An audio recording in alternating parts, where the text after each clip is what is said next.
Hello friends जैसा कि आप जानते हैं हम ल्यूसेंट और अरिहंत की पॉलिटी की रिवीजन कर रहे हैं। पॉलिटी में हम थ्योरी के साथ साथ एमसीक्यू भी साथ में सॉल्व कर रहे हैं।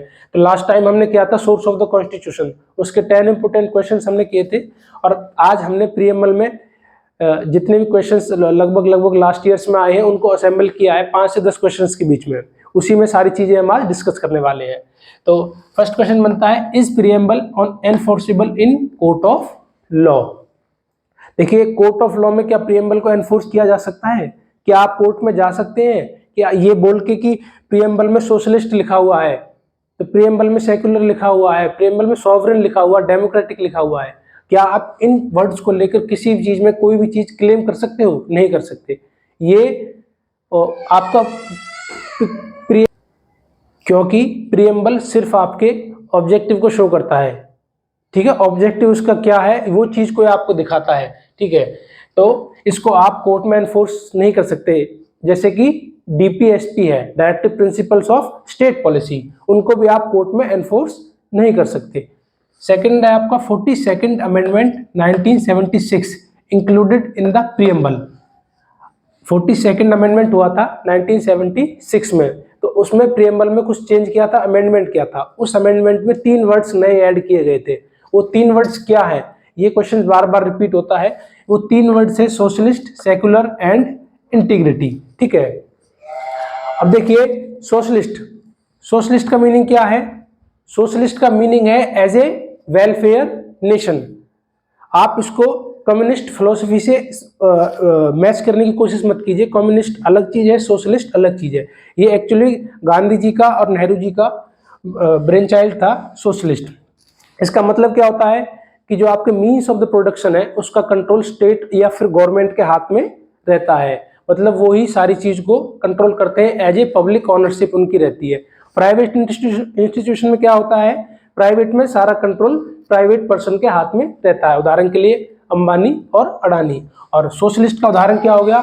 जैसे कि आपकी आईओसी हो गई, इसके बाद आपकी सेल है, सेल कंपनी है, नालको कंपनी है। ये सब की ऑनरशिप जिसमें कि मेजर जो पोर्शन है वो गवर्नमेंट के पास रहता है, वो आपका सोशलिस्ट में माना जाता है, गवर्नमेंट के हाथ में जो रहता है। सेकंड वर्ड ऐड किया था सेक्युलर। सेक्युलर के कई मीनिंग है, आप दूसरी कंट्रीज में देखेंगे तो कई जगहों पर सेक्युलर को बताया गया है कि हमारा कोई भी रिलीजन एंटी रिलीजन है, रिलीजन रहेगा ही नहीं। लेकिन इंडिया में सेक्युलर को पॉजिटिव सेक्युलर बोला गया है। पॉजिटिव सेक्युलर का मतलब रिलीजन आप अपनी चॉइस के हिसाब से, अपने प्रोफेशन के हिसाब से, आप जैसा आपका इच्छा करे आप सेक्युलर अपना धर्म अपना सकते हैं।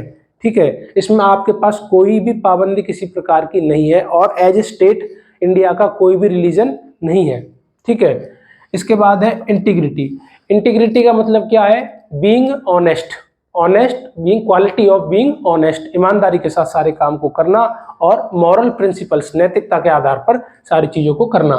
ठीक है, थर्ड क्वेश्चन जो इंपॉर्टेंट है वो है बेरूबानी यूनियन केस 1960। ये केस ये क्यों इंपॉर्टेंट है, ये क्यों हाईलाइटेड है? क्योंकि फर्स्ट टाइम सुप्रीम कोर्ट ने प्रीएम्बल के बारे में जजमेंट दिया था। 1960 में प्रीएम्बल के बारे में जजमेंट देते हुए बेरूबानी केस में बोला गया कि आप प्रीएम्बल को अमेंड नहीं कर सकते। प्रीएम्बल को अमेंड नहीं किया जा सकता क्योंकि प्रीएम्बल सिर्फ संविधान के ऑब्जेक्टिव को दिखाता है, ना कि कॉन्स्टिट्यूशन को। लेकिन इस चीज को बाद में करेक्ट किया गया केशव नंदा भारती केस के द्वारा। केशव नंदा भारती केस में आर्गुमेंट दिया गया कि जैसे कॉन्स्टिट्यूएंट असेंबली के द्वारा कॉन्स्टिट्यूशन को तैयार किया गया है उसी प्रकार से हमने प्रीएम्बल को भी तैयार किया है, तो प्रीएम्बल को भी अमेंड किया जा सकता है। ये बात है 1973 की।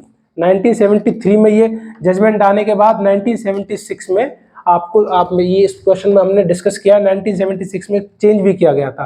तो केशव नंदा भारती केस में बोला गया कि आप प्रीएम्बल को चेंज कर सकते हो, अमेंड कर सकते हो, लेकिन आप बेसिक प्रिंसिपल्स को नहीं छेड़ सकते। मतलब कि पार्लियामेंट सारी चीजों को इसमें अमेंड कर सकता है, लेकिन वो इसके बेसिक जो प्रिंसिपल्स है, बेसिक जो स्ट्रक्चर है, उसको आप चेंज नहीं कर सकते।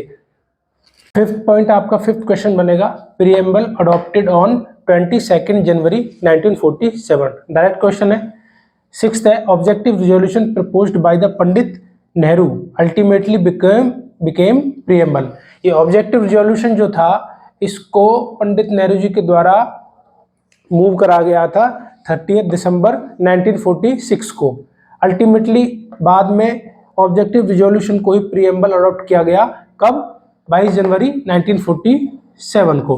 ठीक है, नेक्स्ट क्वेश्चन आपका, preamble of the constitution reads as. Preamble में क्या है? प्रीएम्बल में कौन से वर्ड्स लिखे हुए हैं? इसमें sovereign, socialist, secular, democratic, Republic and एक वर्ड और है इंटीग्रिटी, जिसको कि बाद में ऐड किया गया था। इंटीग्रिटी, इसका मतलब क्या है? सॉवरेन का मतलब है स्वशासन, no interfere of external powers, external country. ठीक है, सोशलिस्ट का मैंने आपको बताया था अभी, as a welfare nation. Secular, as a state, आपका कोई रिलीजन नहीं है। डेमोक्रेटिक मतलब लोगों के द्वारा ही शासन है। और रिपब्लिक आपका जो रियल जो नॉमिनल हेड है वो जनता के द्वारा चुना हुआ रहेगा, ना कि हेरेडिटरी रहेगा, जैसे कि मोनार्क में मोनार्की होता है। ठीक है, तो अपना क्या है? रिपब्लिक है। नेक्स्ट क्या है? इंटीग्रिटी। इंटीग्रिटी क्या है? Quality of being honest with moral principles. ठीक है दोस्तों, ये हमने प्रीएम्बल को कवर किया है।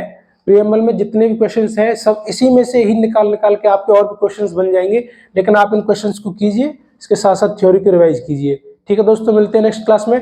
Thank you so much.